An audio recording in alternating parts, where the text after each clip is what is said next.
ನಿನ್ನೆ ಕುಮಾರಸ್ವಾಮಿ ಅವರು ಒಂದು ಆರೋಪ ಮಾಡಿದ್ದಾರೆ ಸರ್, ಸುಧಾಕರ್ ಅವರ ಹೆಬ್ಬಟ್ಟು ಒತ್ತಿಸ್ಕೊಳ್ಳೋಕೋಸ್ಕರ ಅವ್ರನ್ನ ಹಾಸ್ಪಿಟಲ್ ಇಟ್ಕೊಂಡಿದ್ದಾರೆ ಅಂತ.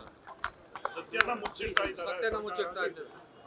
ಈಗ ಯಾವ ಹೆಬ್ಬಟ್ಟು ಯಾರ ಹೆಬ್ಬಟ್ಟು ಏತಕ್ಕೆ ಹೆಬ್ಬಟ್ಟು ಅಂತ ಅವ್ರಿಗೇನ ಗೊತ್ತಿದ್ರೆ ಅವರೇ ಹೇಳ್ಬೇಕು. ಅವ್ರ ಫ್ಯಾಮಿಲಿ ಮೆಂಬರ್ಸ್ ಕೇಳಬೇಕು, ಇಲ್ಲ ಅವ್ರು ಕೇಳಬೇಕಷ್ಟೇ. ಅವ್ರಿಗೆ ಐ ಥಿಂಕ್ ಸಮ್ ಪ್ರಾಬ್ಲಮ್ ಇರಬೇಕು. ಕುಮಾರಸ್ವಾಮಿಗೆ ಅವ್ರ ಅನುಭವದ ಲೆಕ್ಕಾಚಾರದ ಮೇಲೆ ಅವ್ರು ಮಾತಾಡ್ತಿರೋದು, ಅವ್ರಿಗೇನೋ ಎಕ್ಸ್ಪೀರಿಯನ್ಸ್ ಇರಬೇಕು. ಇವತ್ತು ಮಾತಾಡಿದ ರೀತಿ ಬೇರೆ ಇದೆ. ಅವರ ಆಸ್ಪತ್ರೆಯಲ್ಲಿ ಇದ್ದಾರೆ, ಈ ರೀತಿ ಚರ್ಚೆ ಮಾಡುವುದು ಸರಿ ಇಲ್ಲ. ಅವ್ರು ಮಾಡ್ತಾ ಇರ್ಬೋದು, ಅವ್ರು ಯೋಚನೆ ಮಾಡ್ತಾರೆ. ಅವರು ರಾಜಕೀಯದಲ್ಲಿ ಅವ್ರ ಪಾಪ ಅವ್ರಿಗೆ ಕಾನ್ಶಿಯನ್ಸ್ ಇಲ್ಲ, ಮೊದಲಿಂದನೂ ಅವ್ರು ಸ್ವಲ್ಪ ಅದ್ರ ಬಗ್ಗೆ ಚಿಂತನೆ ಇತ್ತು. ರಾಜಕೀಯದ ಲಾಭಕ್ಕೋಸ್ಕರ ಅವ್ರು ಮಾತಾಡ್ತಾ ಇದ್ದಾರೆ ಹೊರತು ಅವರ ಘನತೆಗೆ ಅವರ ಹಿರಿತನಕ್ಕೆ ಅದು ಗೌರವ ಬರುವುದಿಲ್ಲ ಅಂತ